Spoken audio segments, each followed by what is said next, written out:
Bonjour à toutes et à toutes et bienvenue pour cette nouvelle webconférence sur le réseau Habitat, sur la communauté Habitat Logement du réseau Idéal Connaissance. Donc aujourd'hui, nous retrouvons Madame Claire Delpech de la DCF et Madame Anne-Catherine Ledeuf d'Espacité pour nos rendez-vous réguliers des jeudis de l'habitat. Donc aujourd'hui au programme, nous aborderons les conséquences de la loi Elan sur la gestion du parcours résidentiel par les collectivités. Donc, entre la généralisation des cotations, l'évolution du dispositif SRU, les dispositions de lutte contre l'habitat indigne, contre les marchands de sommeil, etc. Ces mesdames vont nous apporter aujourd'hui des éclairages. Leur PowerPoint sera disponible ensuite d'ici une semaine maximum avec la vidéo à la demande en pièces jointes. Et surtout, n'hésitez pas, messieurs, dames, à poser des questions en direct à nos intervenantes. Je retransférerai vos questions au fur et à mesure de la webconférence. Voilà, donc n'hésitez pas, le petit module de chat est juste en bas de l'écran. Et puis, je vous souhaite une bonne webconférence à tous. Et je vous laisse la parole, mesdames.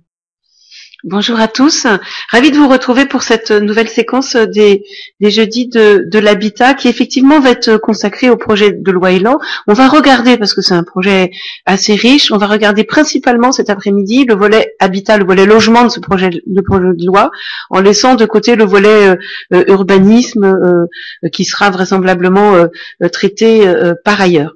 Alors, une introduction très rapide sur cette sur le projet de loi Elan et sur les enjeux dont il est porteur et des éléments de contexte. Et puis je céderai ensuite la parole à Anne-Catherine Ledeuf qui en maîtrise bien les aspects techniques.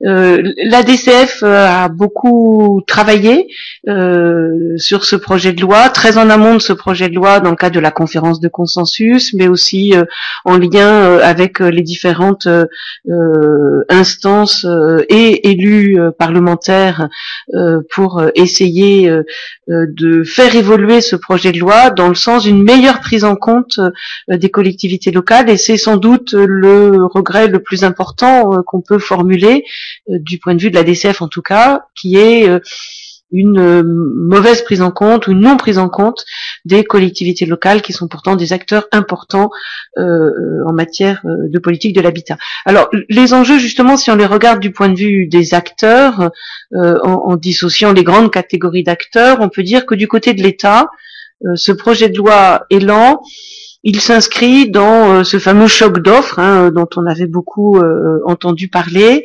avec un souhait de poursuivre la politique volontariste de construction de logements sociaux qui avait été initiée les années précédentes. Donc ça, c'est les enjeux pour l'État. Mais les enjeux pour l'État, ils sont plutôt d'ordre financier. On voit bien que c'est quand même Bercy qui pilote un peu l'ensemble du dispositif, et la volonté première, c'est d'alléger la participation financière de l'État aux politiques de l'habitat en général, pour cause de déficit public grandissant et de réduction du déficit public, qui va se matérialiser dès le PLF 2018, donc qui va être débattu à l'automne 2017 avec la baisse des APL dont vous avez vraisemblablement entendu parler, et ça va être un moteur très très fort qu'on va retrouver dans les éléments de construction du projet de loi Elan, et en particulier sur la façon dont la vente HLM est susceptible d'alimenter les fonds propres des bailleurs sociaux. Du côté des intercommunalités, je vous en ai déjà dit un mot. Il s'agit, une fois qu'elles auront digéré les lois précédentes, surtout de s'appuyer sur ce projet de loi. C'était ça leur enjeu, en tant que chef de file, pour s'affirmer en tant que chef de file des politiques du logement. C'est moyennement réussi de ce point de vue-là, mais en tout cas, c'était véritablement l'enjeu pour elle, d'aller vers plus de territorialisation des dispositifs nationaux dans leur territoire, de sortir de la logique descendante, de faire en sorte à ce que soit mieux pris en compte la réalité de leur territoire, la diversité des collectivités locales. Et puis, leur enjeu, dans le cadre de ce projet de loi, c'était de les accompagner, et on verra si les dispositifs qui en sortent vont dans ce sens, mais les accompagner dans la construction des politiques partenariales qu'elles doivent mettre en place pour mettre en œuvre leur politique de l'habitat. Puis troisième acteur important, les organismes de logements sociaux, bien évidemment.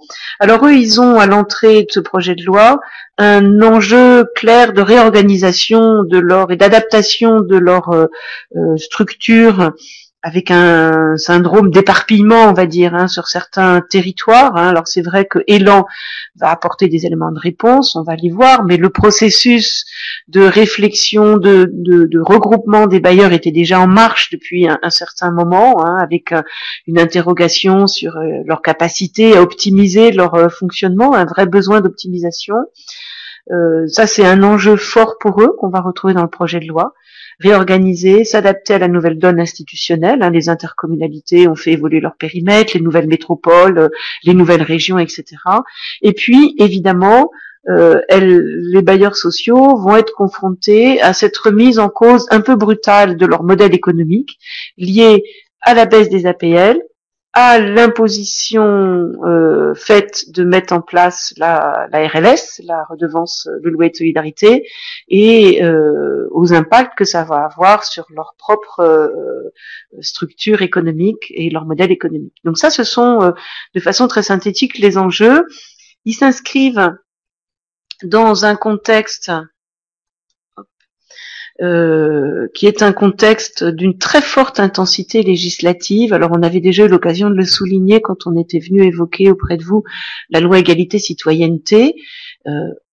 Encore une loi, une nouvelle loi, au risque d'apporter des dispositions qui soient contradictoires par rapport aux lois précédentes, pas toujours bien en place, pas toujours bien comprises et adaptées dans tous les territoires, qui vient parfois complexifier des dispositifs alors que le besoin n'était pas celui-là, qui s'inscrit dans un contexte de nouveaux objectifs dont le caractère nouveau est peut-être un peu contestable, construire plus, mieux, moins cher. Finalement, ça fait longtemps qu'on évoque ces objectifs-là. Est-ce que la loi Élan va véritablement être porteuse de ça?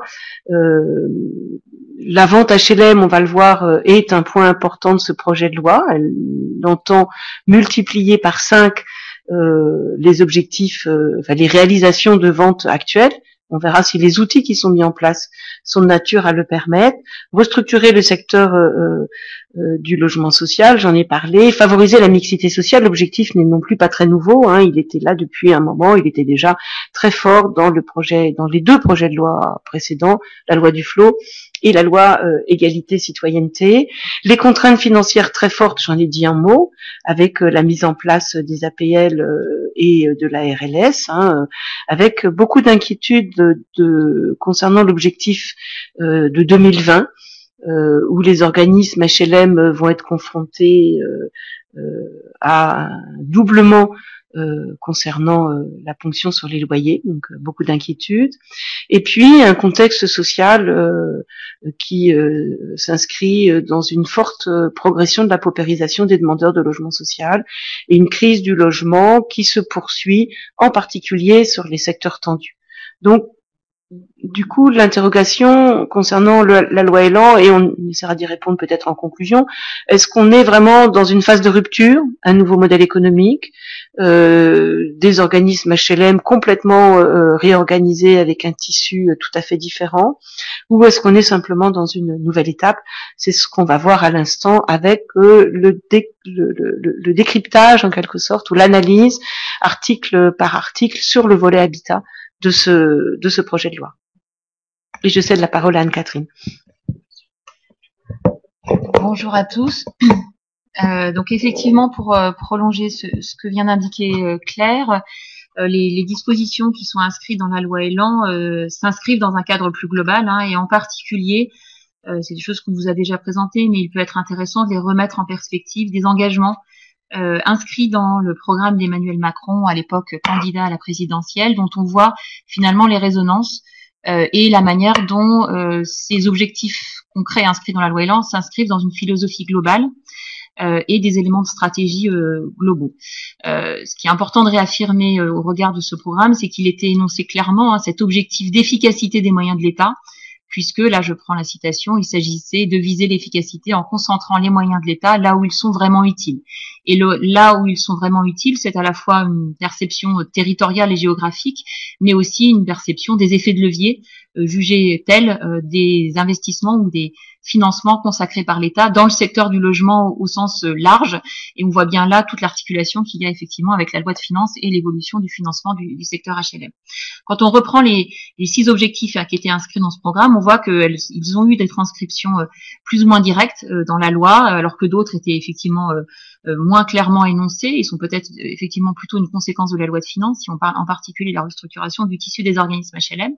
Pour autant, un certain nombre de choses étaient très clairement énoncées comme objectifs, alors même que je vous rappelle qu'un certain nombre d'analystes avaient considéré qu'il n'y avait pas de programme logement dans le programme du candidat. Donc on retrouve cette notion de concentration, de recentrage des aides de l'État qui se retrouve autour de la production de logements, construire plus de logements là où c'est nécessaire. On entend par là peut-être que il y a des territoires dans lesquels c'est moins nécessaire.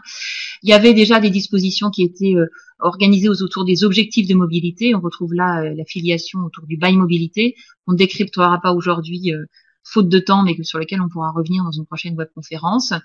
La volonté également affichée de s'intéresser de manière particulière aux ménages modestes. Alors là, on voit peut-être si ce n'est des contradictions, en tout cas des surprises qui sont apparues au titre de la loi Elan, en particulier l'objectif qui avait été énoncé de maintenir la loi solidarité et renouvellement urbain, dont on verra tout à l'heure qu'elle a quand même fait l'objet d'un certain nombre d'assouplissements au travers notamment des négociations avec le Sénat et des arbitrages tenus en commission mixte paritaire.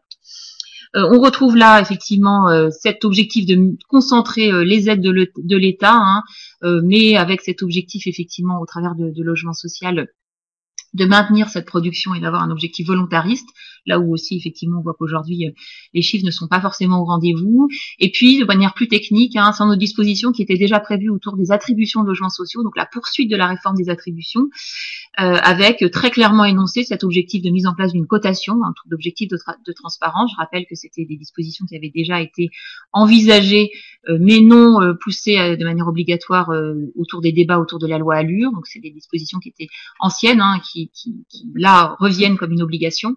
Et puis ces objectifs de mobilité dans le parc social, considérant qu'il faut optimiser l'occupation de parc social, et on y reviendra. Autre objectif qui était énoncé clairement et qui s'est confirmé, l'augmentation des crédits de l'ANRU, même s'il faudra voir si dans la réalité ça permet et c'est suffisant pour relancer et avoir un rythme d'engagement autour des projets de l'ANRU suffisant. Quand on regarde effectivement la loi Elan, donc elle comporte 4 titres, donc organisé autour de 4 grands objectifs, construire plus, mieux et moins cher. Le titre 1 qu'on n'examinera pas aujourd'hui, mais avec un certain nombre de dispositions relatives aux modalités d'aménagement et partenariat public-privé, rôle des intercommunalités, rôle de l'État. Un grand titre dont on a déjà parlé en webconférence, mais sur lequel on reviendra pour faire état des évolutions, qui est le grand chamboulement du secteur HLM, en particulier autour de la restructuration du tissu, mais aussi de l'évolution des métiers des organismes HLM. Titre 3 relatif à l'évolution et la poursuite de la réforme des attributions, et un titre 4 porté fortement politiquement autour du parc privé dégradé, à la fois dans la mise en œuvre du plan Action Cœur de Ville, mais aussi dans la lutte contre les marchands de sommeil. Donc vous retrouvez là le calendrier prévisionnel, donc on est en bout de course si je puis dire, donc avec cette commission mixte paritaire qui s'est tenue le 19 septembre, qui a permis d'entériner un certain nombre d'arbitrages entre les deux chambres, et effectivement un passage plus formel à l'Assemblée nationale et au Sénat, avec la question éventuelle de la sollicitation et de la saisine du Conseil constitutionnel, ce qui nous amène, on peut dire, à une loi finalisée autour de la mi-novembre. Donc on voit bien qu'on est dans une forte actualité ensuite dans la mise en œuvre des dispositions qui seront inscrites dans cette loi. Je reviens pas sur les éléments de contexte qui est clair tout à l'heure, on voit bien l'articulation très importante entre la loi Elan et la loi de finances.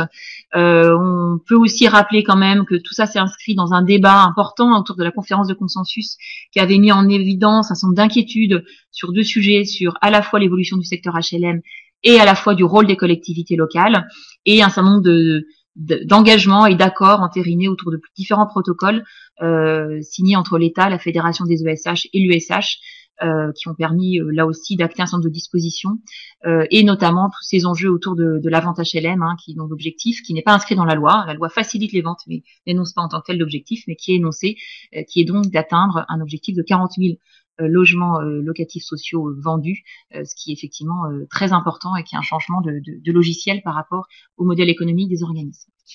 Donc on va revenir d'abord sur les évolutions au titre du titre 2 relatif au tissu des organismes HLM. Je vais encore une fois plutôt revenir sur les nouveautés, puisqu'il y a une webconférence qui était consacrée. Nouveautés donc qui sont issues du débat parlementaire. Donc vous le savez, il y a obligation pour les organismes HLM à partir d'une certaine taille à se regrouper au sein d'un groupe. Le seuil de ce regroupement a évolué, il était de 15 000 logements, il a été abaissé à 12 000 logements, ce qui effectivement permet d'abstraire et de permettre à certains organismes de ne pas rentrer dans le périmètre de l'obligation du regroupement. Comme par le passé, il y a des exceptions qui sont prévues pour le cas particulier des coopératives et des SEM, je n'y reviens pas, et l'exception territoriale est la même, c'est la ligne d'inscription territoriale du regroupement des organismes HLM. Je rappelle qu'en clôture de la conférence de consensus, Jacques Mézard avait indiqué, eu égard au débat en conférence de consensus, que l'inscription territoriale du regroupement serait un sujet d'investigation particulier. Ça se retrouve, si je puis dire, uniquement dans la non-obligation de regroupement quand il y a un seul organisme par département. Donc on ne peut pas pour autant dire que l'inscription territoriale soit l'angle d'analyse principal dans la question de ces regroupements. Je rappelle les 3 formes de groupement qui sont rendues possibles aujourd'hui. Donc les groupes HLM au sens capitalistique du terme, donc avec le capital des organismes détenus par une société mère qui est soit un organisme HLM, soit pas, et l'émergence et le développement du modèle des sociétés anonymes de coordination, les SAC, dont l'objectif est de préserver une gouvernance locale plus importante, un rôle des élus locaux plus important, et aussi d'être dans des formes de collaboration davantage que d'intégration capitalistique, avec inspiration forte du modèle qui avait été proposé par la Fédération des offices publics de l'habitat dans cette intention d'inscription territoriale plus forte et de préservation de la ligne particulière incarnée par le tissu des OPH. Quelques nouvelles dispositions autour du regroupement des organismes de HLM. Je vais insister sur quelques points. L'obligation de prévenir les locataires dans le cas de la création d'un groupe. Point également important, c'est dans l'articulation de la stratégie patrimoniale des entités du groupe avec la société mère, si je puis dire. On est dans le principe d'un cadre stratégique patrimonial au niveau du groupe, plutôt moins prescriptif que ce qui avait été prévu au départ, avec plutôt ce cadre PSPQ, qui est plutôt la montée en généralité et la synthèse des plans stratégiques du patrimoine et des CUS de chaque organisme HLM, avec des vocations moins prescriptives que par le passé. Ça, c'est un point de débat qui avait fait l'objet, effectivement, d'échanges très importants. Autre point à signaler particulier, il n'y a pas possibilité pour un même organisme d'appartenir à plusieurs sociétés de coordination.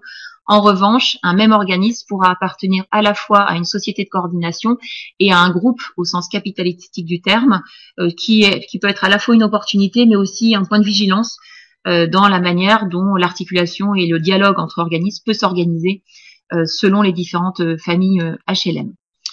Et autre point d'évolution important, les collectivités locales sont membres de droit des organes de gouvernance de ces groupes.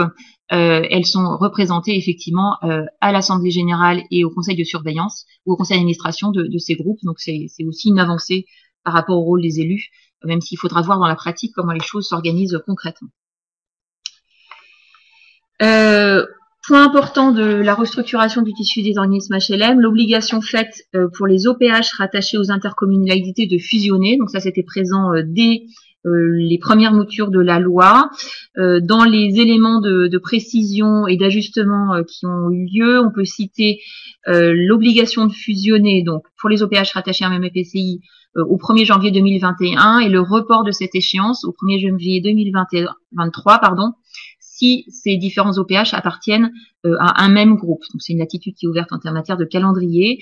Et autre latitude, les dispositions ne s'appliquent pas de la même manière et avec la même exigence dans les territoires de la métropole du Grand Paris, où il n'y a pas d'obligation de fusionner pour les OPH dont la taille est supérieure à 12 000 logements.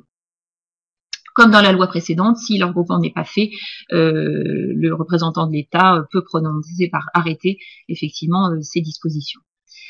Autre point qui est important à signaler, c'est la facilitation, je ne rentre pas dans le détail, de flux financiers entre les différents organismes de logement social dans l'intention de faire bénéficier à différents organismes et à différents territoires les possibilités financières d'un organisme à l'autre. Donc ça, c'est aussi un des points importants de l'évolution du secteur dans l'intention de favoriser la meilleure mobilisation des capitaux au sein du secteur HLM et d'une certaine manière un plus fort autofinancement du secteur. Autre point donc très important d'évolution du tissu des organismes HLM, c'est l'évolution des métiers. On voit une ouverture plus forte et assez large des métiers exercés par les organismes HLM, qui sont aussi une réponse à certaines attentes qui avaient été exprimées par les organismes pour pouvoir développer et répondre à des sollicitations qui peuvent être faites par exemple par des élus locaux ou par des initiatives en propre. L'évolution, donc là les métiers n'ont pas en tant que tels évolué de manière totalement fondamentale par rapport à la version initiale de la loi. En revanche, la nouveauté, c'est de ne pas être obligé de créer de filiales, puisque c'était prévu comme tel au départ. Donc, c'est des activités qui pourront être donc activités élargies de manière très significative, puisqu'on peut y voir des choses aussi larges que des activités d'intermédiation bancaire, des propositions, l'engagement sur des équipements ou à usage commercial qui n'ont pas de lien direct avec le logement, de l'ingénierie urbaine, etc. Donc on élargit fortement, mais sans être obligé de créer des filiales pour le faire. Simplement, il s'agit de donner une visibilité à cette activité avec des comptes annexes pour permettre effectivement d'en assurer la transparence.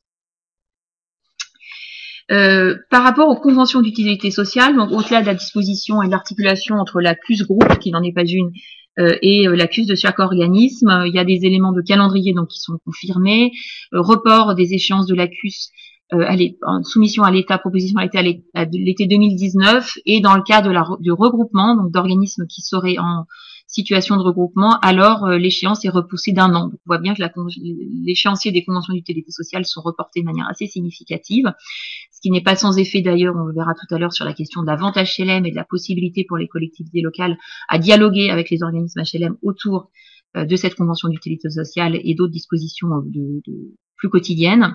Donc ça, c'est un point important.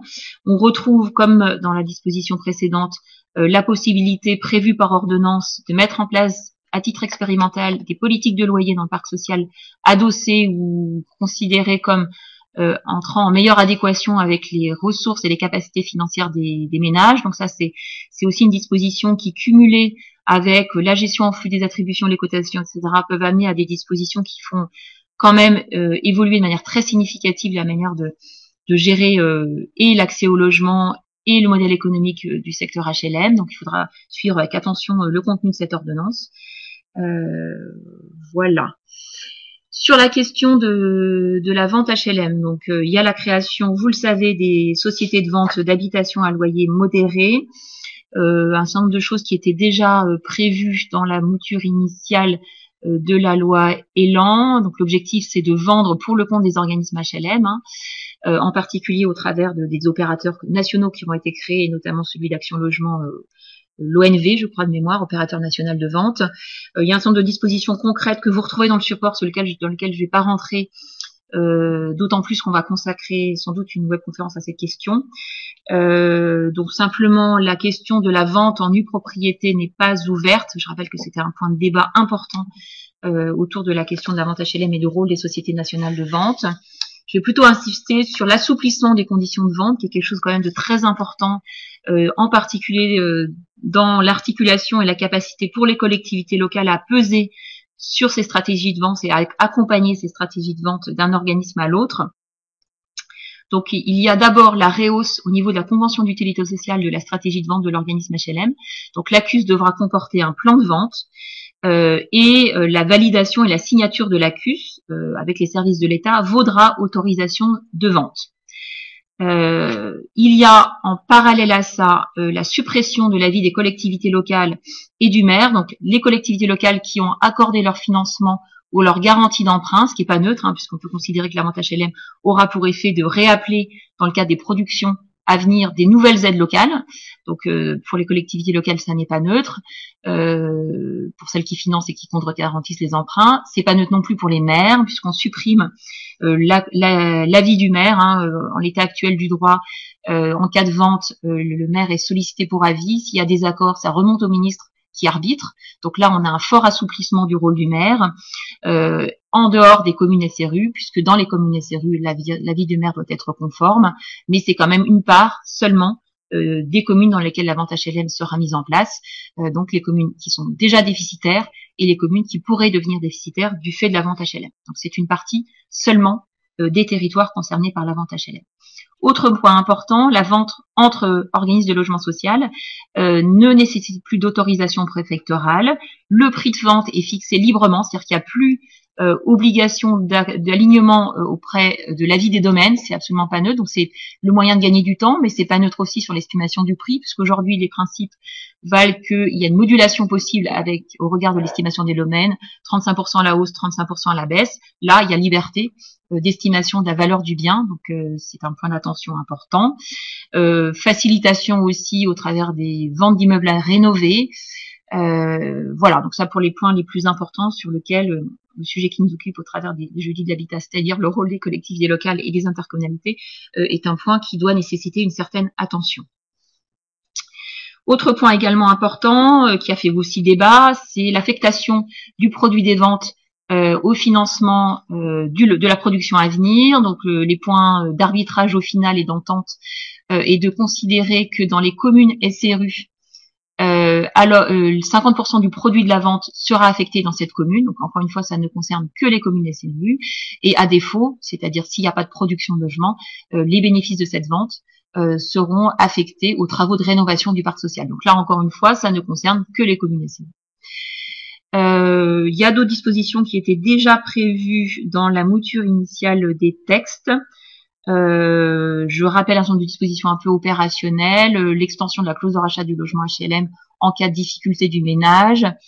Et il y a, comme dans la version initiale, il est prévu la possibilité de vendre en différé les parties communes de l'immeuble dans l'intention d'être attentif au risque de copropriété dégradée de la capacité pour les ménages à assumer effectivement les charges de copropriété. Cette disposition de vente différée des parties communes est renvoyée à une ordonnance. Et elle doit pouvoir s'opérer, la vente, il est prévu en l'état qu'elle puisse être différée de 10 ans. Alors, avant d'entrer dans les questions-réponses, on va passer peut-être au volet SRU. Voilà, quelques diapos sur le volet SRU, et puis ensuite on fera une séance de questions-réponses. Alors, il y a comme le disait Anne-Catherine, la loi SRU totem intouchable n'était pas, sauf d'ailleurs cette disposition du décompte de logements vendus, mais ne figurait pas dans le projet de loi Elan. Il y a eu néanmoins des débats évidemment très vifs, un nombre d'amendements très importants pour faire évoluer cette loi SRU, et en particulier pour essayer d'infléchir les quotas et le calendrier, toujours aussi mal adapté dans certains territoires. Au final, c'est plutôt des assouplissements qui vont concerner la SRU qu'une véritable refondation du dispositif qui reste tel qu'il existe aujourd'hui. Alors, quels sont ces assouplissements? Le premier concerne les quotas de logements comptés au titre de la SRU, avec le décompte des logements vendus.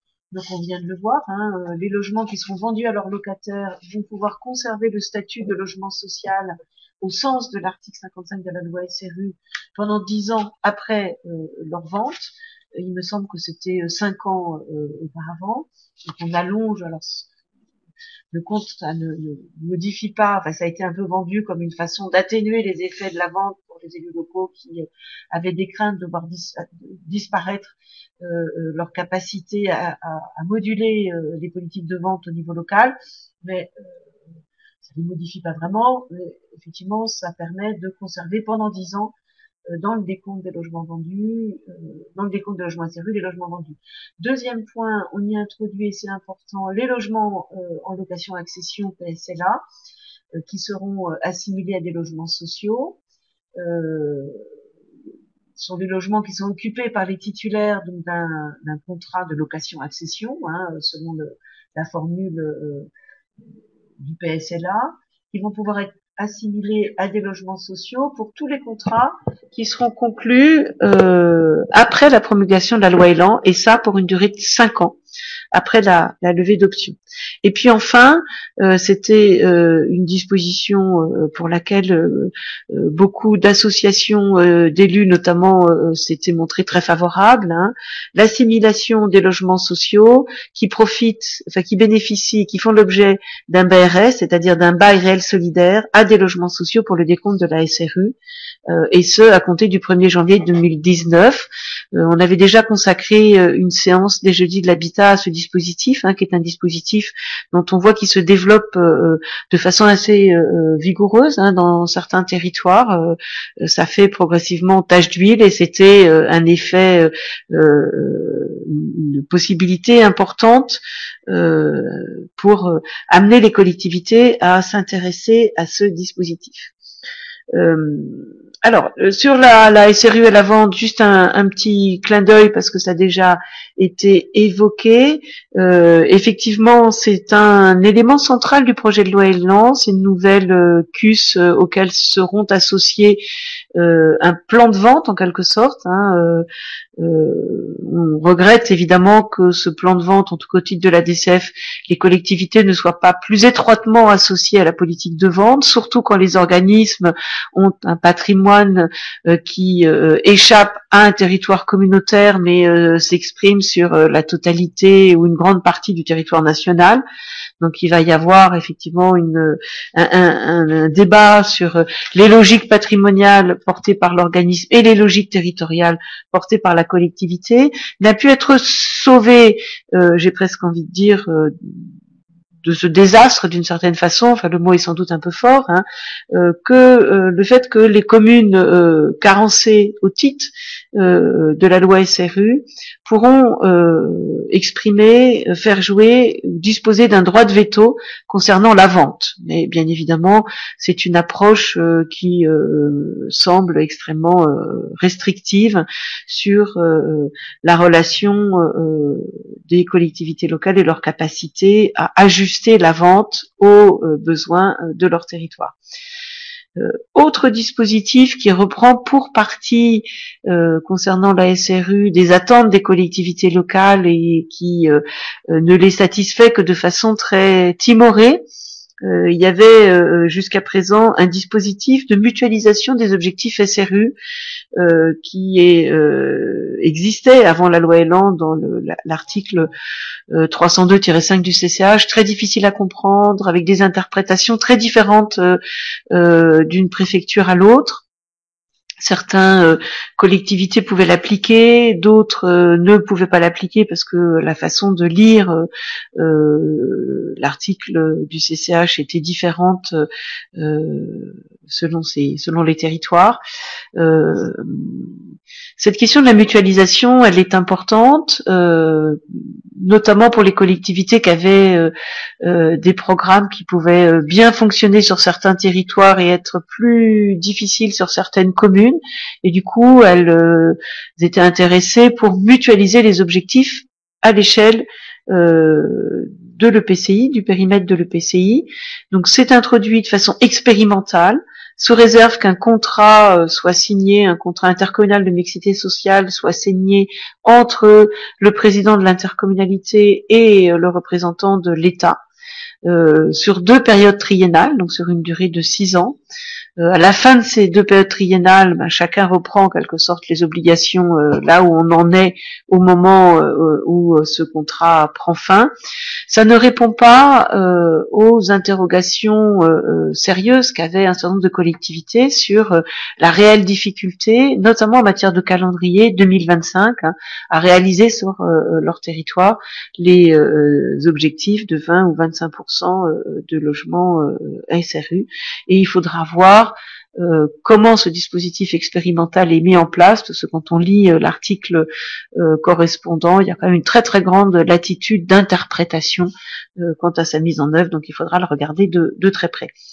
Dernier petit point concernant la loi SRU, le rétablissement du seuil d'application du dispositif de la loi qui était différencié selon qu'on était francilien ou non francilien. Maintenant, ça s'applique à tout le monde, donc on est tous à 3500, enfin toutes les collectivités sont sur le même objectif, 3500 habitants, elles sont sur ce dispositif SRU, avant on était à 1500 en Île-de-France. Enfin, ça va quand même impacter un certain nombre de collectivités en Île-de-France, il faudra regarder de très près. Et puis, ce dispositif concernant les communes qui, du fait d'opérations de fusion, qui ont rejoint une intercommunalité, etc., qui n'étaient pas contraintes au dispositif SRU et qui se voient nouvellement imposées à cette obligation de 20 ou 25%, elles auront un délai d'application assez long d'ailleurs, 5 périodes triennales, c'est-à-dire après 2025, pour mettre en œuvre ce dispositif. Nous allons passer à un petit temps de questions-réponses. Du coup, messieurs, dames, alors, nous allons commencer avec une première question de Madame, Florence Bureau. Pourriez-vous revenir plus précisément sur les VIR, c'est-à-dire que des logements non rénovés, donc sans les conditions d'habitabilité, pourront être vendus en l'état? Alors ça, c'est une question très technique et une mesure potentiellement très technique. Il faudra regarder, sachant que le principe des VIR est un dispositif fiscal qui permet et qui détermine de manière assez précise la ligne de partage entre les travaux qui sont réalisés par l'opérateur et les travaux qui sont réalisés par le ménage, avec potentiellement, alors si j'interprète, si j'analyse les choses de manière un peu rapide, potentiellement peut-être des travaux qui seraient concentrés plus particulièrement sur les parties communes. C'est une question, voilà, qui est pour le coup sur une problématique très technique inscrite dans la loi. Alors, concernant Ah, pardon. Il y a beaucoup de questions. C'est ça. Concernant la question de Madame Giraud, je reprends la deuxième, voilà. La question, donc, quel rôle des EPCI lorsqu'il n'existe pas d'OPH rattaché à l'EPCI sur le territoire, mais seulement une SEM dans le cadre des regroupements d'opérateurs? Présence à l'Assemblée Générale également, au Conseil de surveillance? Alors, sur cette question-là, il y a effectivement quelques territoires où il n'y a pas d'office public d'habitat. Alors, il y a peut-être dans le territoire concerné un office départemental. Je fais une petite parenthèse, mais on voit que sur les offices publics, ça va beaucoup se passer à l'échelle départementale. Et les questions qui vont se poser vont être d'un ordre différent parce que du coup, il y aura des articulations à gérer entre la ville-centre ou la partie urbanisée, on va dire, et le reste du territoire sur un département. Je ferme ma parenthèse. Il est possible que sur certains territoires, quand il n'y a pas d'office public, il y ait effectivement des SEM et que les SEM jouent ce rôle. Dans ce cas, je pense, mais on le vérifiera peut-être a posteriori, que les obligations sont les mêmes de présence à l'Assemblée générale et de participation au Conseil de surveillance. Merci beaucoup. Autre question sur les DOMCOM. En quoi consiste la non-application du regroupement pour les DOMCOM? Dom-tom, je pense, plutôt. Oui. Je vois pas la question, mais c'est plutôt dom-tom, non? Sauf erreur de ma part. Alors, j'ai pas sous le coup les textes exactement. Les territoires d'outre-mer ne sont pas concernés par la restructuration du tissu des organismes. D'accord. Et une nouvelle question de Madame Giraud. Aucune possibilité de contrat intercommunal de mixité sociale sans délégation des aides à la pierre. Ce n'est pas très courant en zone plus détendue. Alors, moi non plus je comprends pas la question, mais je vais dire ce que je comprends, puis Anne-Catherine, peut-être tu pourras compléter. Le contrat intercommunal de mixité sociale, c'est donc un nouvel objet, on va dire, contractuel, encore qui va s'accrocher à la capacité à déroger aux obligations SRU dans le cadre expérimental de la mutualisation. Il est en aucunement lié avec la délégation des aides à la pierre. En tout cas, il ne me semble pas que le texte de loi fasse le lien entre les deux. Ceci étant dit, dans la mesure où il va y avoir un échange entre la production d'habitat, la politique de logement, la production d'habitat social, la politique de logement social, la capacité de la collectivité à maîtriser les différents partenariats autour de l'habitat social et autour de la politique du logement, on peut imaginer que les collectivités qui sont dans des agglomérations urbaines, qui le plus souvent sont délégataires des aides à la pierre, sont principalement destinataires de ce dispositif d'expérimentation. Mais ce serait intéressant de se poser la question de sa généralisation, entre guillemets, à l'ensemble du territoire. C'est un dispositif expérimental, donc n'a pas non plus vocation à une très forte diffusion, et je pense que les circulaires qui sont envoyés au préfet iront vraisemblablement dans ce sens. Merci beaucoup. C'est bon pour les questions. D'accord. Il y avait quand même une question sur les conditions de regroupement des, je sais pas si on m'entend, sur les conditions de regroupement, je crois, sur des sociétés d'économie mixte. Alors au-delà de la question de la gouvernance, mais j'imagine que la question était la question du seuil de regroupement pour les sociétés d'économie mixte, donc je l'ai pas commenté. C'est dans le diaporama où effectivement le seuil pour les SEM, c'est un chiffre d'affaires moyen sur 3 ans supérieur à 40 millions d'euros. Donc ça, c'est effectivement une disposition qui est différente, donc c'est bien d'avoir en tête. C'est à 50. Et Madame Legru, votre question, je vous invite à la poster sur la plateforme directement pour que personne de la communauté puisse y répondre, puisque aujourd'hui nous n'avons pas la réponse. Voilà. Je vous laisse le micro. Alors, on va prolonger sur un des autres volets importants de la loi Elan, qui est la poursuite de la réforme des attributions. Donc, Claire l'a dit tout à l'heure, c'est la 4e loi en 4 ans qui interpelle les acteurs locaux sur les attributions. La loi Lamy, la loi Allure en 2014, puis la loi Égalité Citoyenneté. Donc, on en est à la 4e, qui d'ailleurs reprend des dispositions, comme j'ai dit tout à l'heure, qui avaient été imaginées en son temps, mais qui n'avaient pas été jugées mûres pour pouvoir être intégrées dans la loi. Il y a un certain nombre de dispositions qui sont très importantes au regard de la réalité ou pas des latitudes locales qui sont confiées aux intercommunalités dans l'orchestration des attributions au niveau local, avec, on peut quand même le dire, une tendance à l'encadrement de plus en plus fort depuis l'État, depuis le niveau national, vers les territoires, dans notamment ces objectifs de mixité sociale qui ont été portés par la loi Égalité et Citoyenneté. Alors, il y a des dispositions plus ou moins concrètes et plus ou moins précises. Alors, il y a un point également important d'évolution de la loi Elan par rapport à la loi Égalité et Citoyenneté, dans la ligne de partage entre le rôle du maire et le rôle du président d'intercommunalité, où on voit peut-être une forme de retour en arrière sur un certain nombre de sujets, et en particulier sur une disposition qui était inscrite dans la LEC et qui prévoyait que le président de l'intercommunalité dispose, à la place du maire, puisque c'était comme ça jusqu'à présent, d'une voix prépondérante en cas d'égalité des voix en commission d'attribution, eu égard au débat entre les deux chambres et aux décisions de la commission mixte paritaire. On revient en arrière, c'est-à-dire que c'est le maire qui a voix prépondérante dans la CAL à la place du président de l'EPCI. Donc dans cette évolution progressive au travers de différentes lois vers une intercommunalité de plus en plus engagée sur un certain nombre de sujets, dont le sujet sensible des attributions, on voit encore une fois que on est dans un retour en arrière par rapport à ce que la LEC avait prévu. Par ailleurs, donc, comme c'était prévu dans la précédente version de la loi, la commission d'attribution des logements se voit conférer des responsabilités élargies sur la question des mobilités dans le parc social, avec le principe de l'examen tous les 3 ans des situations de locataires dans des situations particulières.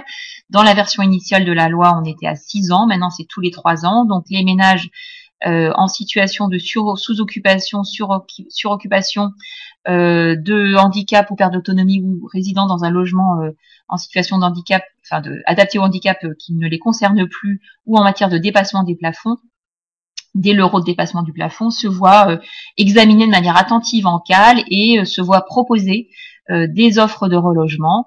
On a introduit là aussi en évolution la possibilité de leur proposer une démarche d'accession à la propriété, ce qui n'était pas prévu dans la version initiale.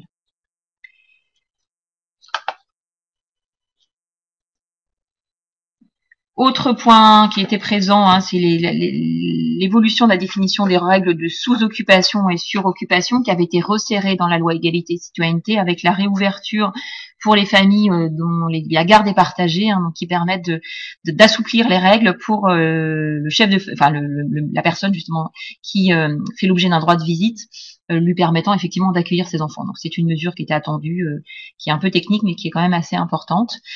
Autre point qui est important, c'est la perte du droit au maintien dans les lieux après 3 refus de relogement dans les cas de sous-occupation. Donc là on resserre ces enjeux de mobilité également. C'est une disposition qui concerne les territoires caractérisés par un déséquilibre entre l'offre et la demande, qui effectivement renforce des mesures préexistantes. Bon, il y a des mesures sur les ménages en situation de divorce, vous le verrez dans le document, je vais peut-être pas le détailler parce que on a beaucoup de choses à vous dire aujourd'hui. Point qui était attendu, important, hein, donc dans les instances, les structures associées à l'élaboration du plan partenarial de gestion de la demande, on associe les représentants du SIAO, voilà. Et point très important, donc par rapport à ce que je disais de l'inscription dans les anciennes réflexions sur la réforme des attributions, il est rendu obligatoire la mise en place d'un système de cotation dans les intercommunalités et par les intercommunalités assujetties à la réforme des attributions et en particulier au PPGD, qui sont effectivement les communes dotées de la compétence habitat avec un quartier en politique de la ville ou assujetties à un PLH. Donc on voit bien là une obligation de mise en place des systèmes de cotation très larges et qui ne concernera pas que les territoires les plus tendus, pour lesquels la mise en place de la cotation peut paraître une évidence puisqu'on a une disproportion très importante entre l'offre et la demande. Là, il est prévu que la cotation soit mise en place dans des contextes plus larges. Je précise à ce titre que les modalités de mise en place du système de cotation sont prévues dans un décret avec une entrée en vigueur précisée dans le décret et au plus tard le 31 décembre 2021. Donc ça va venir quand même finalement relativement rapidement. Et il y a un système de cotation à l'état actuel qui doit reprendre les priorités du Code de la construction et dont on peut considérer effectivement qu'elles seront quand même assez encadrées au niveau national. Alors, par rapport à la loi égalité et citoyenneté, un certain nombre de dispositions qui viennent renforcer les obligations et l'encadrement national des objectifs quantitatifs inscrits dans la loi égalité et citoyenneté. Il y a une disposition par ailleurs qui prévoit d'harmoniser, de centraliser la définition du seuil de revenus des ménages du premier quartile. Ça n'est plus, c'est fixé par le ministre et non plus par le représentant de l'État dans le département. Bon, ça c'est une mesure concrète, mais peut-être moins, parce qu'on va pas s'attarder sur ce point-là. Par contre, ce qui est important, c'est la prise en compte dans la loi égalité et citoyenneté prévoyait une mixité sociale à 2 jambes, avec d'un côté un accueil important de ménages pauvres dans les quartiers dits favorisés, les quartiers qui étaient en dehors de la géographie prioritaire de la politique de la ville, et de l'autre, essayer d'ouvrir davantage qu'aujourd'hui les quartiers en politique de la ville à des ménages plus favorisés. Aujourd'hui, la loi Élan prévoit un élargissement du périmètre de la ligne de partage entre ces territoires dits attractifs et ces territoires dits populaires, avec l'intégration des anciennes US, donc c'est-à-dire des quartiers qui sortaient de la géographie prioritaire.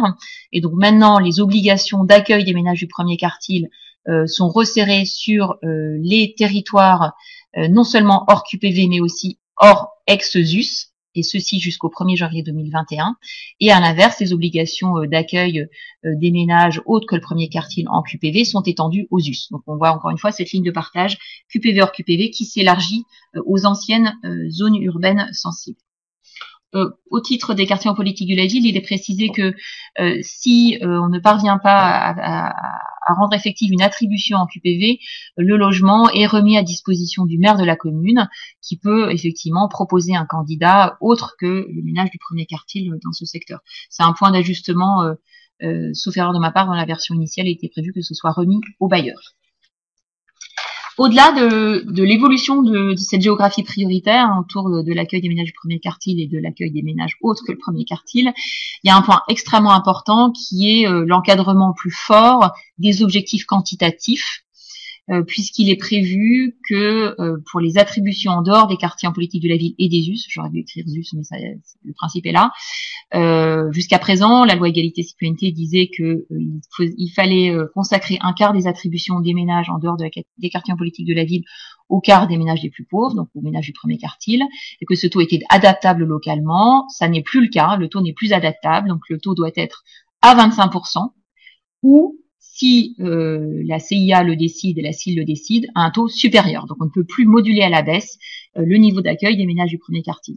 Ça vient s'inscrire dans la continuité de directives qui avaient été données au préfet, mais là maintenant c'est inscrit dans la loi, donc il n'y a plus de latitude possible. De la même manière, dans les quartiers en politique de la ville, le taux doit être supérieur à 50%. Jusqu'à présent, le taux de 50% a été défini à défaut d'une stratégie et d'une détermination d'un taux au niveau local. Donc ça, c'est un point très important de resserrement des obligations et de perte de latitude pour les intercommunalités dans l'application de la LEC. Autre point important, qui peut être une petite révolution, c'est l'évolution des systèmes d'attribution et des droits de réservation des logements, qui aujourd'hui sont dans la plupart des territoires organisés sur des logements en stock, c'est-à-dire qu'un logement est affecté à Action Logement, à la commune, à l'État ou en logement non réservé du bailleur. La loi prévoit de passer à une gestion en flux, c'est-à-dire qu'au lieu d'avoir des logements réservés, c'est un pourcentage des attributions qui est réservé à tel et tel réservataire. Donc ça, c'est effectivement important dans un système où en France, on a longtemps énoncé une complexité liée à ces différents tuyaux qui conditionnent les conditions d'accès au logement. C'est une disposition qui pourrait permettre un alignement avec les objectifs de mixité sociale qui sont définis au niveau local. Pour autant, beaucoup de choses sont un peu en suspens, puisque c'est renvoyé à un décret d'application qui doit être rendu au plus tard dans les 3 ans après la promulgation de la loi, et donc beaucoup de choses ne sont pas dites. Il y a des conditions d'application et en particulier d'inscription au niveau des territoires et du rôle des intercommunalités qui pourront être plus ou moins forts au regard de ce que pourra dire le décret.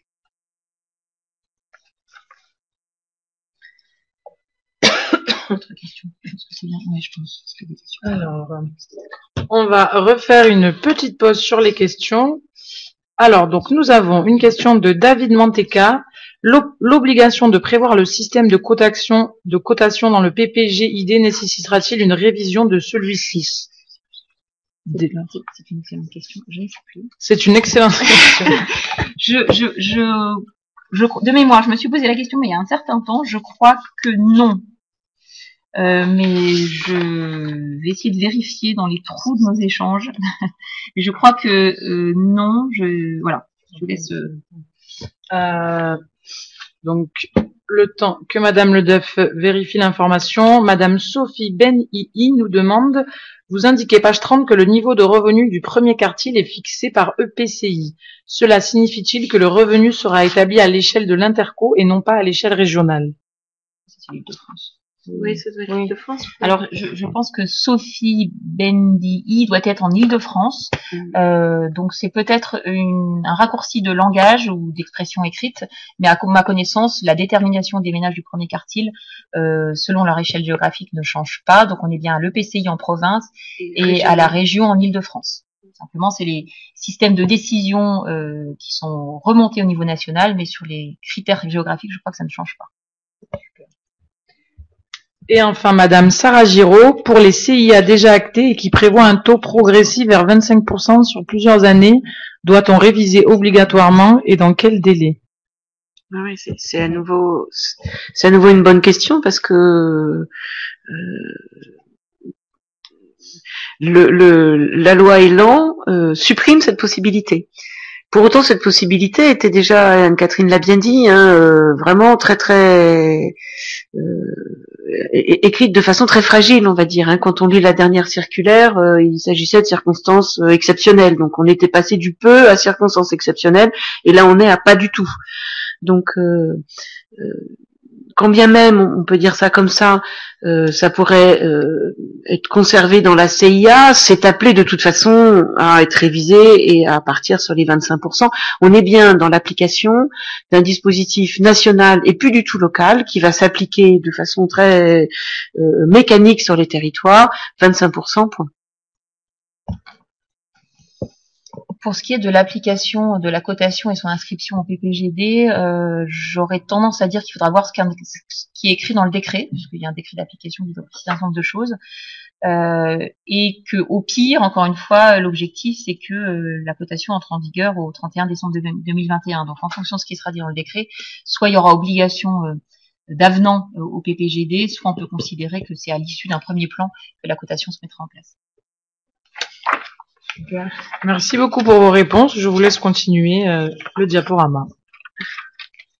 Alors, diaporama qu'on va espérer ne pas être trop indigeste, parce qu'on rentre dans des dispositions assez techniques.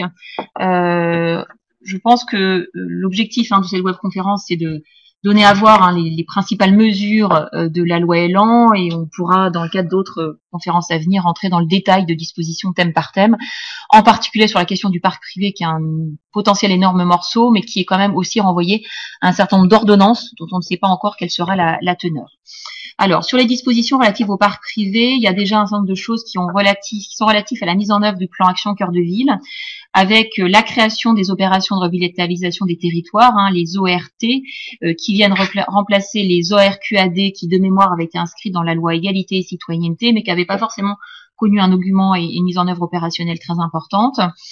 Ce que prévoient les textes de la loi Elan sur les ORT, différentes choses. Déjà, l'objectif, c'est de s'inscrire dans un projet global de territoire, concentré sur la mise en dynamique des cœurs de ville, sur différentes dispositions qui n'ont pas trait que à l'habitat, dans le cadre de conventions et de contractualisation assez larges entre l'État, les intercommunalités, les communes, donc ouvert assez largement, avec un certain nombre de dispositions relatives à l'habitat que je détaille pas ici, et un certain nombre de dispositions fiscales, un peu de détails. Mais l'objectif, c'est de rendre opérationnel le dispositif cœur de ville, et je pense qu'on pourra y revenir encore une fois dans le cadre d'une web conférence qu'on a envisagée sur le sujet.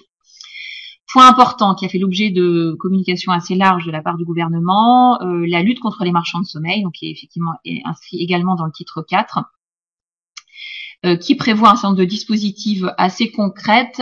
Je vais insister peut-être sur les points qui concernent le plus les intercommunalités, encore une fois, dans l'esprit des jeudis de l'habitat. Il y a un point qui est important, qui est la possibilité ouverte aux intercommunalités de déléguer la mise en place du permis de louer aux communes, sachant que dans une version du Sénat, il était prévu que ce soit complètement recentré au niveau des maires. Donc je pense que pour les intercommunalités, c'est plutôt une bonne chose que ce soit une option et un débat local qui l'ouvre. Ça ne concerne que le permis de louer et pas le permis de diviser. Il y a une espèce en tout cas à ma connaissance, de non-parallélisme de forme sur ces deux outils allure. Il y a un certain nombre de précisions qui ont été faites aussi autour du permis de louer. Les dispositifs ne s'appliquent pas aux logements sociaux. Il y avait un flou dans la loi précédente à ce titre, puisqu'on pouvait considérer, d'ailleurs certains s'interrogeaient sur la mise en place du permis de louer pour les logements sociaux. Et donc en particulier cette disposition qui permet à l'EPCI de déléguer à leur demande aux communes l'instruction, la mise en œuvre et le suivi du dispositif. Sachant que il y a bien évidemment, il est prévu que la commune puisse adresser un rapport annuel à l'EPCI sur sa mise en œuvre. On est bien dans le principe d'une délégation. Il y a d'autres dispositions. Donc après, il y a toute une batterie de dispositions relatives aux marchands de sommeil et au renforcement notamment des pénalités envers les marchands de sommeil, mais aussi d'informations du maire et des acteurs autour de ces situations. Donc sur la question de l'interdiction d'acquérir un bien immobilier, donc quand le notaire constate effectivement un certain nombre de situations, il doit en informer le maire, de la même manière que les syndics, et ça c'est pas neutre, sont obligés de signaler au procureur des suspicions de situations de marchands de sommeil et de situations irrégulières. Donc là, il faudra voir comment l'univers des syndics se mobilise autour de cette question, mais ils ont une obligation maintenant à ce titre. Je le disais, donc sur la question des marchands de sommeil, la ligne un peu politique qui a été prise, c'est la sanction, la répression, donc avec le renforcement des sanctions pénales en cas d'infraction de soumission d'hébergement à des conditions indignes, qui est la définition en tant que telle actuelle des marchands de sommeil, avec plusieurs dispositions, donc la confiscation de l'indemnité d'expropriation en cas d'expropriation. C'était un point qui paraissait paradoxal, où le marchand de sommeil pouvait, en cas d'expropriation, percevoir la valeur ou l'indemnité d'expropriation. Il y a une forme de bénéfice financier. En tout cas, il y avait un reversement qui était consenti aux propriétaires bailleurs dans ces situations-là. On étend l'interdiction d'acheter un logement pour un propriétaire qui aura été condamné. On passe de 5 à 10 ans, donc on étend la disposition. Et on étend aussi les dispositions relatives à la confiscation des biens, puisque ce n'est plus que ceux qui sont en cause dans les infractions, mais qui peuvent concerner plus largement les biens détenus par ce propriétaire bailleur. Autre point qui est important dans l'application des peines complémentaires, c'est des peines complémentaires qui sont rendues obligatoires, sauf par décision motivée. Donc le juge doit motiver la non-application complémentaire, des peines complémentaires. Voilà, c'est une disposition qui renforce encore une fois qui a pour objectif de renforcer l'application des peines. Il y a aussi un certain nombre de dispositions qui sont relatives à la conservation des aides au logement. Il est prévu dorénavant que les aides au logement ne soient pas reversées aux bailleurs dans le cas où les travaux ont été exécutés d'office, donc par la collectivité, et donc pas grâce au propriétaire et à sa mobilisation. Également un certain nombre de dispositions assez techniques sur les astreintes administratives envers les propriétaires quand les travaux de remise aux normes ne sont pas faites. Avec à la fois un élargissement de ces astreintes, dont je rentre pas dans le détail, vous les avez dans le document, et des astreintes qui deviennent quasi automatiques. Avant, c'était une possibilité. Là, l'objectif encore, c'est de les rendre plus applicables et plus appliquées. D'autres dispositions, alors qui sont prévues dans des précisions à venir. Un décret dans le cadre de la volonté de mieux articuler le code de la santé et le règlement sanitaire départemental. Donc ça, c'est aussi des mesures qui sont attendues et des problèmes de contradiction, non-convergence qui sont énoncés par les uns et les autres. Il faudra voir ce qui est inscrit dans le décret sur la salubrité des logements. Et également un certain nombre d'ordonnances, donc là qui peuvent être assez importantes. Donc là, j'insiste un peu plus fortement sur ce point-là, puisque là aussi, ça peut concerner plus particulièrement les intercommunalités, puisqu'il est prévu dans la continuité de la loi ALUR de renforcer l'émergence de ce qu'on appelle l'opérateur unique en matière de lutte contre l'habitat indigne, avec le transfert des pouvoirs de police spéciale des communes à l'intercommunalité et la délégation du pouvoir de police spéciale du préfet à l'intercommunalité.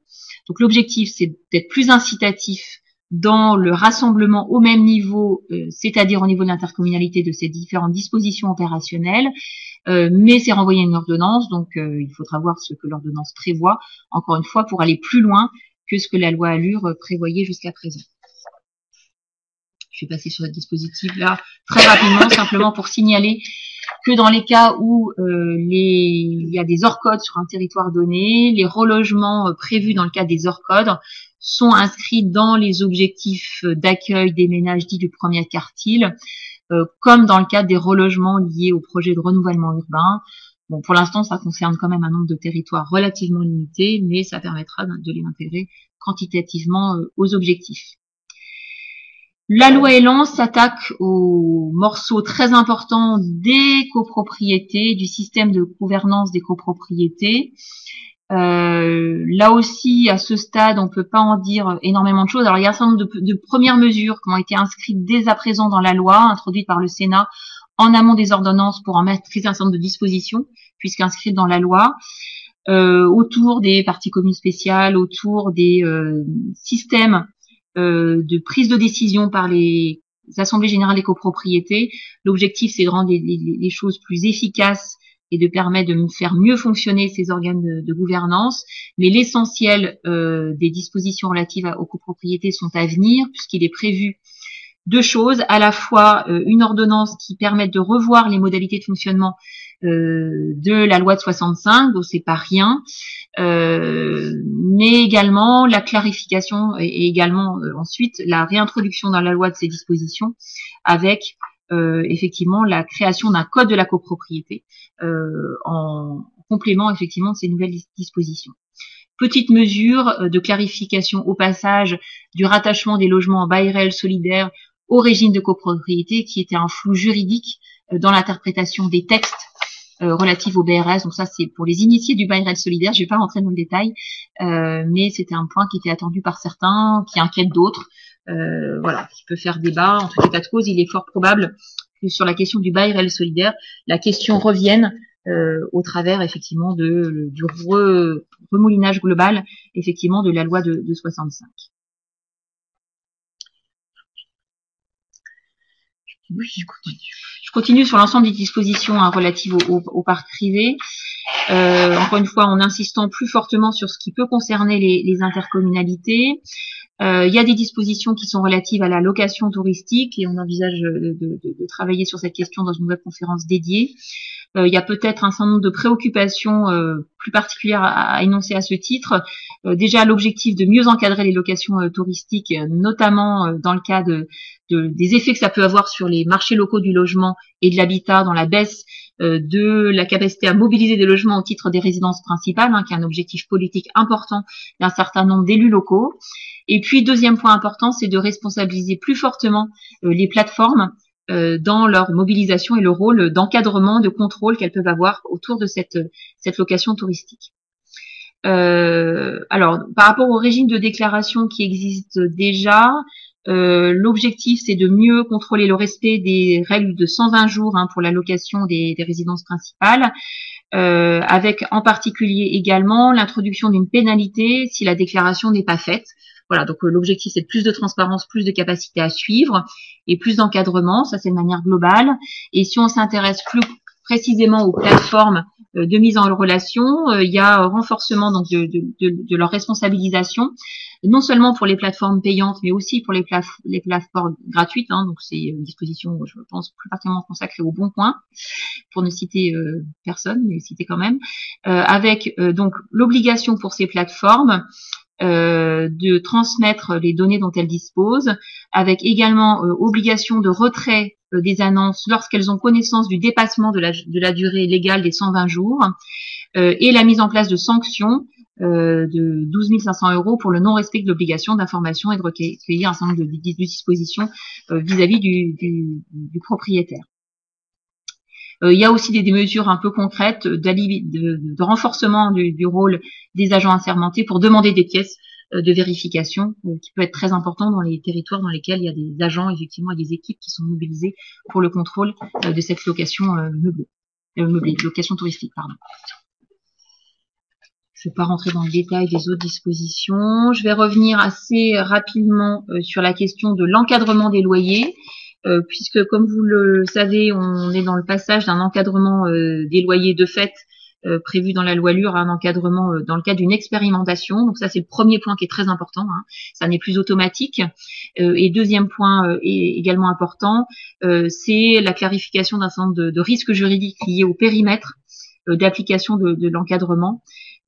Qui avait conduit effectivement à mettre en difficulté le territoire de Lille et de Paris, eu égard à cette question des périmètres. Est-ce que c'est la commune, est-ce que c'est les bassins d'habitat, l'intercommunalité, etc.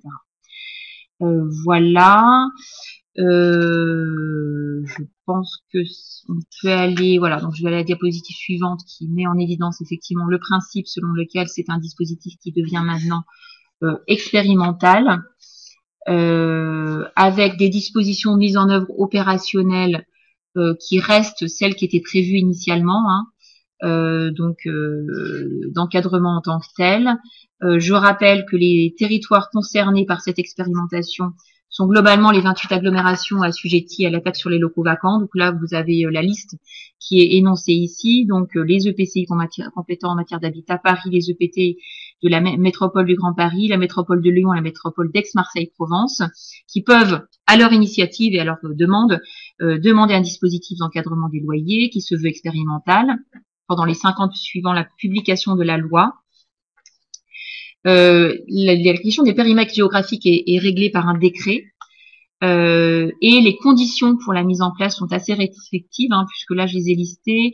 Un écart important entre le niveau de loyer moyen constaté dans le parc locatif privé et le loyer moyen pratiqué dans le parc locatif social, un niveau de loyer médian élevé, une production faible, et des perspectives de production faible. Ça peut laisser entendre qu'il y a un lien entre la production et la capacité à faire baisser les loyers. Avec effectivement, puisque c'est une expérimentation, un rapport qui doit être remis au Parlement au regard de cette expérimentation. Voilà, et donc les mesures sont celles qui étaient prévues dans le dispositif précédent. Voilà, donc je rentre pas dans le détail. Il y a une nouvelle disposition qui a été introduite dans la possibilité de sanctionner le bailleur directement par l'État. Donc il faudra voir comment ça peut être appliqué, parce qu'il faut que l'État ait information des situations. Voilà, donc voilà, l'application n'est pas d'une évidence absolue. Voilà, donc globalement, ce qu'il faut en retenir, c'est qu'on rentre dans un principe d'expérimentation et que la question des périmètres est clarifiée, puisqu'il y a la possibilité effectivement de définir en tant que tel des périmètres dans lesquels sera mise en place cette expérimentation et donc cet encadrement des loyers, qui pourra donc être inférieur aux agglomérations. Voilà, donc avant d'en venir aux questions, peut-être pour relayer ce qu'avait pu évoquer tout à l'heure Claire, au travers de tout ça, qu'est-ce qu'il en est des intercommunalités? Donc je partage avec Claire cette lecture d'une loi Élan qui accorde un rôle très relatif aux collectivités locales et de manière générale et aux intercommunalités en particulier, avec quand même une loi qui est l'expression d'une vision plutôt centralisée des politiques de logement, qui peut laisser supposer que cette loi reflète une connaissance relative des réalités locales. Par exemple, dans le cadre de la mise en œuvre de la réforme des attributions, ce principe de la mise en place d'une cotation à tous les territoires assujettis au plan partenarial peut effectivement être le reflet peut-être une méconnaissance des réalités locales et de la nécessité ou pas dans ces territoires de mettre en place des systèmes qui sont quand même assez mobilisateurs en ingénierie, en débats locaux, dans un contexte où, encore une fois, il faut déjà digérer 3 lois précédentes et dont la mise en application n'est pas encore effective dans bon nombre de territoires.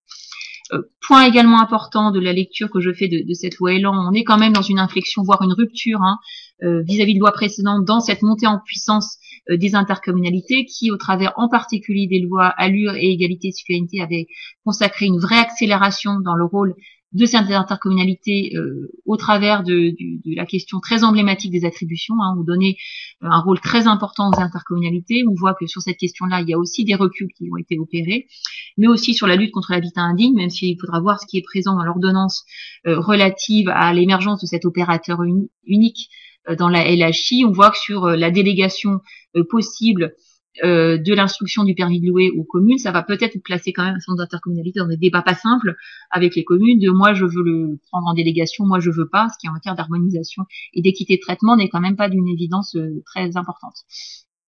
Autre point aussi qui peut illustrer cette vision plutôt centralisée des politiques de logement, c'est dans ce rapport entre bénéfices nationaux et bénéfices locaux issus des mesures qui sont prévues dans la loi Élan, et en particulier la restructuration du tissu des organismes HLM, qui paraît assez évidente au niveau national. Il est plus facile de dialoguer avec peu d'organismes. On est plus certain des solidarités financières au niveau national quand on a moins d'organismes qui appartiennent à des groupes.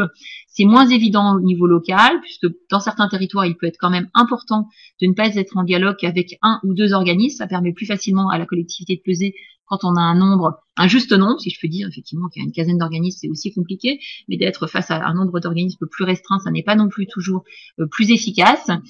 La juste taille ne sera pas forcément la taille de l'intercommunalité. Les solidarités territoriales ne sont pas si évidentes que ça, en particulier dans les territoires les plus défavorisés, où il est assez peu probable que les groupes qui vont émerger de leur propre fait iront injecter de l'argent dans les territoires où il y a 1 des locataires pauvres, 2 des collectivités locales qui n'ont pas d'argent, et 3 des organismes HLM en situation plus fragile.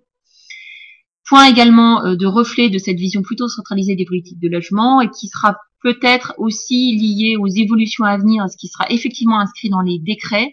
On peut considérer que, notamment sur la question des attributions, on peut soit donner aux collectivités locales et aux intercommunalités toutes les armes pour pouvoir gérer de manière cohérente et la stratégie locale d'attribution et les leviers et les systèmes opérationnels qui permettront de le mettre en place, la question de la gestion en flux, la question des contingents, des cotations par exemple. Mais à l'inverse, ça peut être un moyen et un risque d'encadrement plus fort au niveau national d'un système dans lequel non seulement on donne une obligation de moyens, mais aussi on encadre très fortement on donne à la fois des obligations de résultats, mais on encadre très fortement les moyens, et donc au final, tout est décidé au niveau national, et les collectivités locales, et en particulier les intercommunalités, disposeront de très peu de latitude sur ces 2 sujets, résultats et moyens. De ce fait, moi, il me semble que sur cette question du rôle des intercommunalités, ça va beaucoup se jouer au niveau local, et à la capacité, au-delà de ce qui est inscrit dans la loi, pour les intercommunalités à se saisir plus ou moins fortement de ces évolutions. Effectivement, on a une loi qui est peu prescriptive sur le rôle des intercommunalités. Il y a un certain nombre d'opportunités qui ont été manquées, malgré l'engagement de la DCF et d'un certain nombre de fédérations des organismes HLM, les conventions d'utilité sociale autour notamment des plans de vente qui sont remontés dans un dialogue quand même plus resserré entre l'État et les organismes HLM, avec des intercommunalités qui ont un rôle parfois marginal dans ces négociations. Et puis effectivement tout ce qui est un peu en suspens dans les ordonnances à venir, les décrets, et qui pourront plus ou moins laisser de latitude et de rôle central aux intercommunalités. Tout ceci dans un contexte de bouleversement très fort du modèle HLM, avec un modèle HLM qui est complètement bousculé, avec déjà la définition même du logement social. Dans la loi SRU, on prend maintenant en compte l'accession à la propriété. Le secteur, un modèle économique qui est complètement bouleversé aussi, avec de moins en moins de recours aux solidarités nationales et un principe d'autofinancement du secteur, des métiers qui évoluent très fortement, une gouvernance qui évolue très fortement, et cette question du bouleversement du secteur HLM va aussi placer les intercommunalités dans un rôle soit d'arbitre, soit un rôle effectivement de capacité d'encadrement, de stratégie plus intégrée, et tout ceci, encore une fois, à mon sens, va surtout se jouer au niveau local. Et à ce titre-là, pour autant, on voit bien que cet échelon intercommunal va permettre de rendre plus ou moins pertinent les mesures qui sont inscrites dans la loi Elan, la question de la lutte contre les marchands de sommeil. Est-ce que c'est effectivement la bonne échelle? Jusqu'où c'est la bonne échelle? Est-ce que les intercommunalités auront les moyens effectifs en fonctionnement de mener à bien les responsabilités nouvelles qui pourraient leur être consacrées? Est-ce que il suffit d'être dans une mesure de lutte contre les marchands de sommeil dans la seule répression, qui est quand même un peu l'angle qui est pris aujourd'hui, ou est-ce qu'il n'aurait pas été plus efficace de traiter plus fortement à la racine les raisons pour lesquelles les situations de marchands de sommeil se développent, et notamment toute cette chaîne de développement de l'offre de logements abordables et le rôle du secteur HLM? Comment vont s'inscrire effectivement localement ces nouveaux tissus des organismes HLM et cette équité territoriale d'investissement des territoires les plus favorisés vers les territoires les plus défavorisés? Comment les intercommunalités vont réussir à coordonner, à éclairer les stratégies de vente des organismes HLM, parce qu'on voit bien que les organismes eux-mêmes vont avoir besoin d'être accompagnés sur cette question-là pour réguler la question des concurrences entre eux, puisqu'on va voir émerger un vrai marché de l'accession, de la vente HLM, multiplié par 5, ça peut être considérable. Or, il y a un vrai enjeu d'ordonnancement, de coordination, d'éclairage des choix de localisation et de juste prix des ventes en fonction des marchés du logement. Et ça, c'est les intercommunalités qui sont, à mon sens, les plus à même d'orienter, d'organiser et de conseiller même les organismes HLM dans cette tâche qui va leur incomber. Point important également du rôle des intercommunalités, de leur capacité à peser et à rendre les plus intelligentes possibles les mesures qui sont prévues dans la loi Elan, autour de la mise en œuvre de la loi SRU. Dans la loi Elan, aujourd'hui, la prise en compte de l'accession à la propriété n'est pas encadrée en termes de volume. On ne sait pas comment ça sera pris en compte dans la quote-part PLS plus et PLAI. Il faudrait souhaiter que ça soit pris en compte au titre du PLS. Aujourd'hui, la loi ne le dit pas, donc ça laisse quand même ouvert des négociations locales très fortes. Donc voilà, la capacité qu'auront plus ou moins les intercommunalités à saisir de ces modalités de prise en compte de l'accession dans les stratégies de rééquilibrage autour de la loi SRU va être assez déterminant. Et puis plus globalement aussi, la saisine ou pas des opportunités d'expérimentation qui sont ouvertes dans la loi Elan, qui pourraient avoir des effets plus ou moins bénéfiques sur les territoires et sur l'intégration intercommunale de ces mesures, la question des politiques de loyer, au regard des ressources, donc les modulations de loyers dans le parc social, l'encadrement des loyers dans le parc privé, la manière dont, encore une fois, dans la gestion en flux des comptes va s'organiser, etc., etc.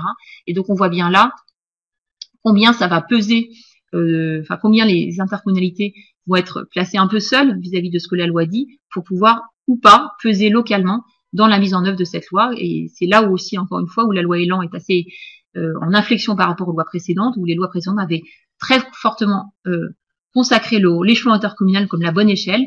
Là, on laisse un peu les intercommunalités seules face à la capacité à énoncer leur rôle et leur valeur ajoutée, puisque la loi ne dit pas grand-chose, encore une fois, sur leur capacité à rendre, encore une fois, plus intelligente au niveau local une loi qui est promulguée au niveau national.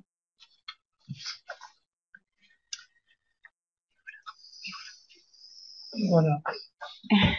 Merci beaucoup, mesdames. Est-ce qu'il y a des questions ? Nous avons 3 questions. Alors, première question de Rosita Lègle.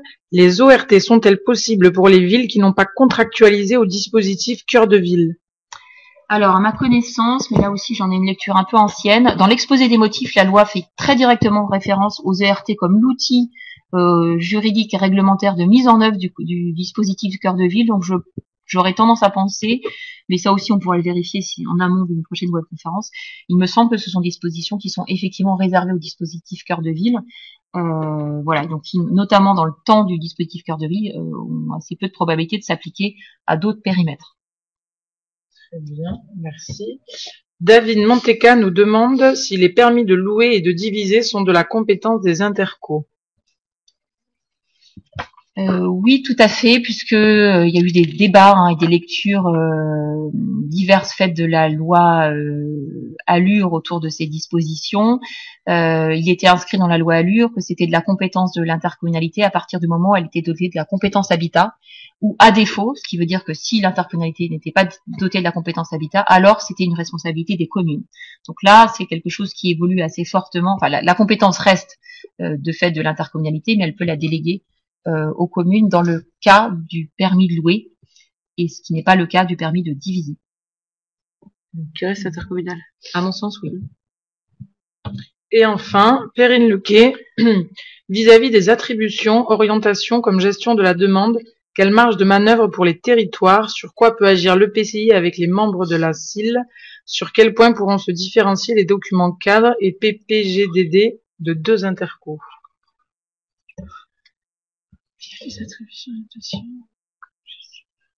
Alors, sur la question de la marge des manœuvres des territoires, peut-être qu'on peut répondre à deux voix. Vous l'avez vu, elles sont très étroites. C'est-à-dire, encore une fois, la loi égalité-citoyenneté, par exemple, sur la question de l'accueil des ménages du premier quartile, indiquait que l'accueil, fait de consacrer 25% des attributions pouvait être modulé localement. La lecture ensuite, a posteriori de la loi, avait été de dire qu'on modulait plus le taux, mais il fallait indiquer à quelle échéance on pouvait tenir ce taux. Puis la circulaire qui effectivement indiquait qu'on ne pouvait déroger à ce taux qu'à titre exceptionnel. Maintenant, on ne peut plus y déroger. Donc, les latitudes au niveau local de la prise en charge de ces enjeux de mixité sociale, parce que c'est quand même de ça dont il s'agit, sont très étroites et elles ne pourront plus concerner que la modulation communautaire de cet accueil des 25%, c'est-à-dire qu'on a un objectif de 25% hors QPV, hors ZUS, et il restera à la charge de l'intercommunalité et de la CIL de définir à quel endroit on est au-dessus, à quel endroit on est en dessous, à quel endroit on est à 25. Donc c'est plutôt des modulations infraterritoriales et interbailleurs qui pourront être opérées, mais absolument pas le taux général d'accueil au niveau de l'intercommunalité. Donc la marge est extrêmement étroite. Par ailleurs, il faut savoir quand même qu'il va y avoir une petite complexité technique puisqu'aujourd'hui on n'a pas les chiffres de l'accueil des ménages du premier quartile hors ZUS, donc il va y avoir un peu un côté boule de cristal et les intercommunalités vont être face à des vraies difficultés méthodologiques de définir des taux ou des modulations sur des chiffres dont elles ne disposent pas de la mesure aujourd'hui.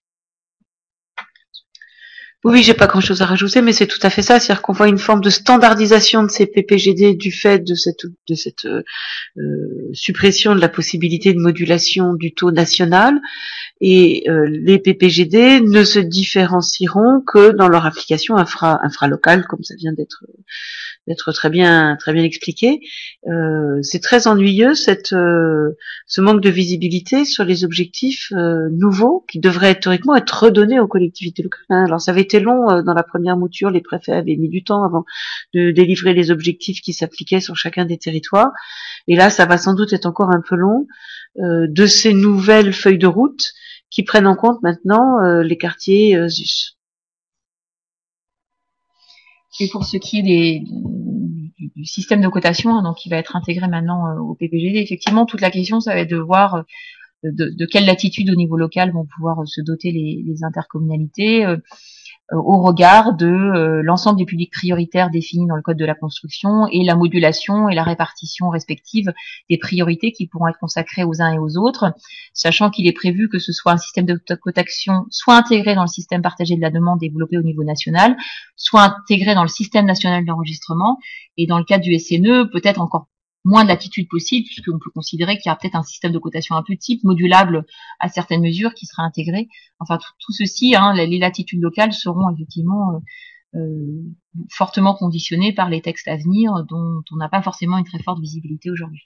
Et ce qu'on peut dire pour conclure, c'est qu'on est loin de permettre aux EPCI d'avancer sur la définition de politique de peuplement à leur échelle. Au contraire, on les astreignent à des dispositifs et on les éloigne de l'approche plutôt politique. Même chose d'ailleurs pour les bailleurs sociaux qui, entre ça et la gestion en flux, vont être plus dans une logique de gestionnaire que dans une logique de politique des attributions, me semble-t-il. Super. Merci beaucoup, mesdames, pour votre intervention et vos éclairages très clairs sur ces dispositifs de la loi Elan. Messieurs, dames, les participants, je vous invite à répondre au sondage qui s'affiche maintenant sur votre écran. Donc, voilà, n'hésitez pas à dire si vous êtes satisfait, si vous avez des questions en suspense, n'hésitez pas à les poster. Si vous étiez plusieurs derrière l'ordinateur, dites-le nous, c'est important pour nous. Si vous avez des suggestions pour des nouvelles formations, des idées, des choses à partager, c'est également le lieu pour vous exprimer. Voilà, je compte sur vous pour répondre à ce questionnaire pour que nous, ensuite, on réponde toujours mieux à vos attentes et à vos besoins. La prochaine date aussi que vous annoncez. Et pendant que vous répondez à ce questionnaire, je vais vous rappeler la programmation, à venir pour cette fin d'année. Donc nous retrouverons Madame Delpech et Madame Ledeuf des Jeudis de l'Habitat le 20 décembre prochain à 10h30 pour une webconférence sur la vente HLM. Voilà, donc nous mettrons en ligne et ouvrirons les inscriptions d'ici peu. D'ici là, nous retrouverons le 15 octobre, donc très bientôt, la collectivité de Creil-Sud-Ouest pour un retour d'expérience sur leur expérimentation, un film forum pour mieux recueillir les besoins et les attentes des copropriétaires. Le 17 octobre, nous aurons un retour d'expérience sur la construction d'un projet d'habitat adapté aux gens du voyage, avec l'intervention de toute l'équipe qui suit le projet depuis 10 ans, donc Toulon-Provence-Méditerranée, Soliavar et Terre Sud Habitat.